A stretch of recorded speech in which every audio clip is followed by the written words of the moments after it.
Hello বন্ধুগণ, তোমরা সবাই কেমন আছো? আশা করছি তোমরা সবাই খুব খুব ভালো আছো। বন্ধুরা, আমার কদিন ধরে খুব খুব মন খারাপ ছিল। কদিন ধরে কি, মাস ধরে। তো সেই কারণে কিন্তু তোমাদের একটু মন খারাপের ব্লগ আমি শেয়ার করেছি, কিন্তু এখন থেকে কিন্তু আর না, এখন শুধু হাসি খুশি আর আনন্দ করার ব্লগ।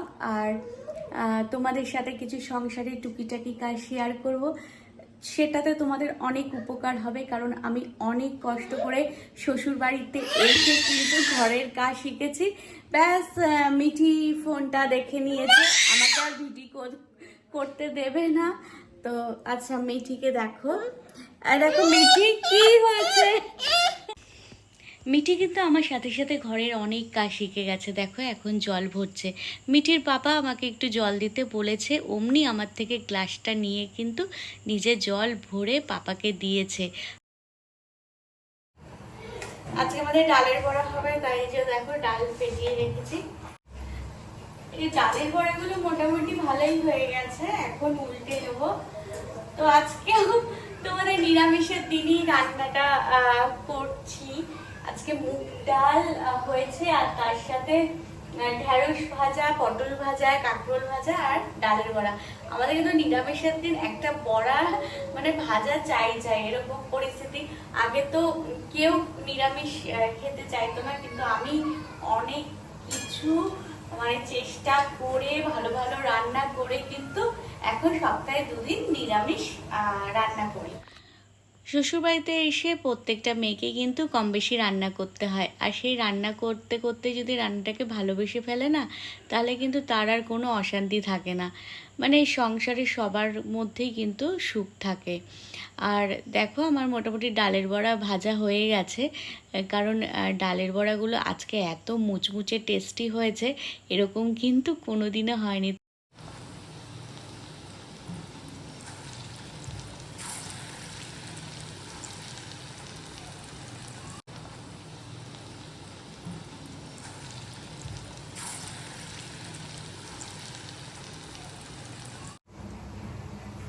রান্না করার সাথে সাথে কিন্তু বাসনগুলো মেজে নেবো, তাহলে কি বলতো, খুব তাড়াতাড়ি কাজটা হয়ে যায়। আর আমার মানে রান্নার পরে কোনো বাসন মাজার লোক আসে না, বাসন মাজার লোক একবারই আসে সকালে। তো এখন হচ্ছে বিকেলের আগে বাসনগুলো মাজা থাকলে বেশ রান্নাঘরটা পরিষ্কার পরিচ্ছন্ন থাকে, আর সংসারে কিন্তু অনেক সমৃদ্ধি হয়। কারণ আমাদের তো বিজনেস, তো বিজনেসে এই ছোটোখাটো নিয়মগুলো মেনে চললে ভালো, যে সন্ধ্যের আগে এঁঠো বাসন পুরোটাই মেজে কিন্তু আমরা কমপ্লিট করে রাখি। আর রান্না করতে করতে অনেকটা বাসনই মাজা হয়, আর রান্নার পরে যে 2-4টে বেরোয়, তো সেগুলো আমি নিজের হাতে মেজে নিই। হয়ে গেল। এখন হচ্ছে বেসিন একদম পরিষ্কার, মানে বেসিনটা আমি সবসময় পরিষ্কার রাখার চেষ্টা করি। আচ্ছা, এখন ডালের বড়াটাও ভাজা হয়ে গেছে, দুবারে ভাজতে হয়েছে কারণ অনেকটাই ডালের বড়া ছিল। আর এখানে সব সবজি গুলো ভেজে হয়ে গেছে, দেখেছো? রান্না এই এখন আমার কমপ্লিট হয়েছে। হ্যালো বন্ধুরা, তোমরা সবাই কেমন আছো? আশা করছি তোমরা সবাই খুব ভালো আছো। এখন হচ্ছে আমরা কোথায়, একটু যাদবপুরে বেরিয়েছি। তো সোনারপুর থেকে যাদবপুর দুটো অটো পাল্টে পাল্টে যেতে হবে। আমরা এখন টোটো করে কোথায় যাচ্ছি? তো হ্যাঁ, আজকে রান্না বান্না সেরে ইনস্টিটিউটে গেছিলাম, তো সেখানে অনেকক্ষণ থাকতে হয়েছে, অনেক পড়া বুঝে এসেছি। আর তারপরে এসে আবার কিন্তু ঘরের কাজে মন দিয়েছি, আর ঘরে এখন কি কি কাজ করছি তো সেটাই হচ্ছে, তোমরা দেখতে থাকো। বন্ধুরা, মাঝখানে কিন্তু অনেক দিন আমার মনটা খুব খারাপ ছিল, মানে ঘরের নানা রকম কাজ নিয়ে, মানে এত আমি মানে টেনশন করতাম, মানে কোন কাজটা রেখে কোন কাজটা করব বুঝেই উঠতে পারতাম না। তাই কোনো কাজে কিন্তু আমার কমপ্লিট হতো না। ধর একটু পড়ালেখা করছি, একটু জামা কাপড় কাচ্ছি, মানে একটু ঘর গোছাচ্ছি, মানে এইভাবে একটু একটু করে অনেক কিছুই করছি, কিন্তু কোনো কাজই সম্পূর্ণভাবে কমপ্লিট করতে পারছিলাম না।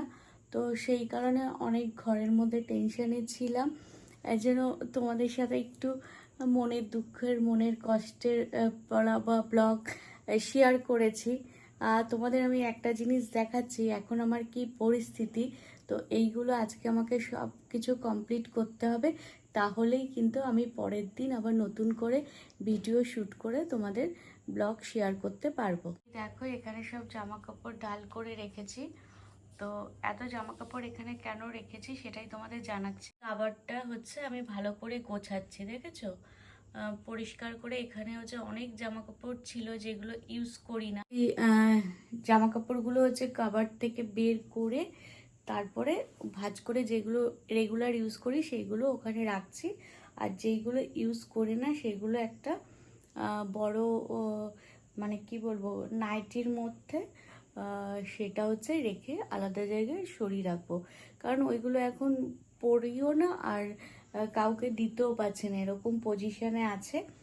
তো ওইগুলো গোছানো হয়ে গেলে মোটামুটি আমার ঘর পরিষ্কার হবে। কারণ আগের দিন আমি পুরো মানে ঠাকুর ঘর থেকে দুতলা ঘর খুব পরিষ্কারভাবে মুছেছি। তো মানে হাত দিয়ে নেতা দিয়ে বসে বসে মুছেছি। আর এরপরে মপ দিয়ে মুছে নিলে ডেইলি, আর মপ দিয়ে তো ঘর মুছলে খুব তাড়াতাড়ি করে মোছা হয়, খুবই ভালো। আর এখন কি বলতো, আমার হচ্ছে একজন আছে, একজন সকালবেলা আসে দিদি কাজ করতে, কিন্তু মুশকিল হচ্ছে উনি মাসে 15 দিন আসে, 15 দিন আসে না, এটাই হচ্ছে আমার মুশকিল। তো উনি এলে বেশ ভালোই হয়, দুজনে মিলে কাজগুলো অনেকটাই এগিয়ে নিই। আর না এলে সেদিনকে কিন্তু আমার প্রচণ্ড কাজের প্রেশার থাকে। আর তোমাদের সাথে কি বলতো, আমি কাজের ভিডিওগুলো শেয়ার করতে পারি না, কিন্তু শেয়ার করলে কিন্তু এইটা বুঝবে যে ঘরের কাজের মধ্যে অনেক আনন্দ আছে। আর আনন্দ করে যদি ঘরের কাজগুলো করতে পারি তাহলে কিন্তু ঘরের অনেক উন্নতি আছে। বন্ধুরা, আমার ভিডিও ভালো লাগলে প্লিজ লাইক কমেন্ট করবে, আর নতুন বন্ধু হলে প্লিজ আমার চ্যানেলটাকে সাবস্ক্রাইব করবে। এখন ঠাকুর ঘরে পুজো দিতে এসেছি, তোমরা একটু মায়েদের দর্শন করে নাও আর মায়েদের কাছে প্রার্থনাও করে নাও। কিন্তু ঠাকুর ঘরে এসে অনেকক্ষণ বসে থাকি, আর ঠাকুরের সামনে বসে থাকি, এখানেই কিন্তু পড়তে বসে। শিবের মাথায় জল দিয়ে অভিষেক করায়, তাতে কিন্তু শিব অনেক সন্তুষ্ট থাকে। আর গোপাল সোনাদের তোমরা দর্শন করে নাও, কারণ এখানে হচ্ছে কিন্তু আমি পুজো দিতে এসেছি কিন্তু খুব গরম পড়েছে, তাই দেখেছো গোপাল সোনাদের কিন্তু একদম সুতির জামা পরিয়েছি। আর এখানে ঠাকুর ঘরে এসে তোমাদের একটু ঠাকুরের দর্শন করিয়ে দিলাম। তোমাদের অনেকেরই আমাদের ঠাকুর ঘর অনেক পছন্দ লাগে, অনেক ভালো লাগে। আর মায়েদের তোমরা দর্শন করেছো, তো তোমাদের কেমন লাগে তোমরা অবশ্যই হচ্ছে আমাকে জানাবে। আর তোমাদের সম্পূর্ণ ঠাকুর ঘরের দর্শন করিয়ে দিলাম।